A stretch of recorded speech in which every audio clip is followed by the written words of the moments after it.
बहुत बड़े ओहदे पर पहुंचे, बहुत बड़े ओहदे पर। एक दिन उनका बाप उनसे मिलने के लिए आया उनके दफ्तर में। तो उनके वालिद ने कहा कि बेटा दुनिया में सबसे ताकतवर कौन है। जब ये बात कर रहा था ना, तो अपने बेटे के पीछे उसकी कुर्सी के ऊपर खड़ा था और उसका हाथ बाप बेटे के कंधे पर था। तो उसके बेटे ने कहा अब दुनिया का सबसे ताकतवर शख्स मैं हूँ। उसके बाप को बड़ी हैरानी हुई। उसने फिर कहा बेटा दुनिया का सबसे ताकतवर शख्स कौन है, फिर सोचो। उसने कहा मैं हूँ। तो उसका बाप रंजीदा सा हो गया। वो चल के दरवाजे तक पहुंचा। जब दरवाजे पर पहुंचा उसने कहा एक बार फिर पूछ लूं। वो मुड़ा, उसने कहा बेटा दुनिया के सबसे ताकतवर शख्स कौन है। उसने कहा बाबा आप हैं। अब ये कह रहा है कि तुम हो मेरे बाप। उसने कहा बेटा ये क्या फर्क है। सुनिए उसका जवाब हमारे ऑफिसर का। उसने कहा बाबा जब आपने मेरे कंधे पर हाथ रखा तो मैं दुनिया का सबसे ताकतवर इंसान बन गया। मेरे बाप का हाथ मेरे कंधे पर है। जब आपने हाथ हटाया मैं कमजोर हो गया। बाबा आप ताकतवर हो गए सबसे।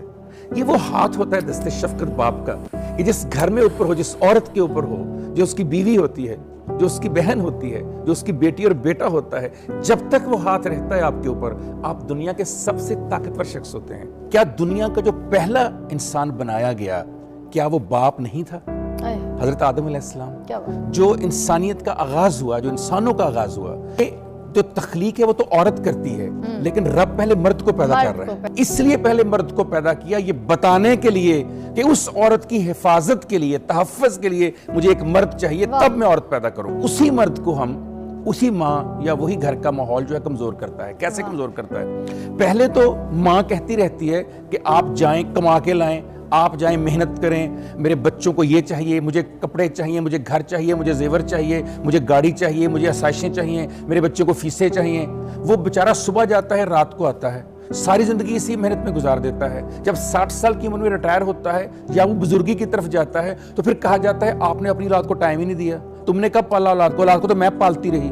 वो जो सारा दिन धक्के खाता है, जिसके जूते घिस जाते हैं, जिसके घुटनों में दर्द शुरू हो जाता है, जिस बंदे से खड़ा नहीं हुआ जाता।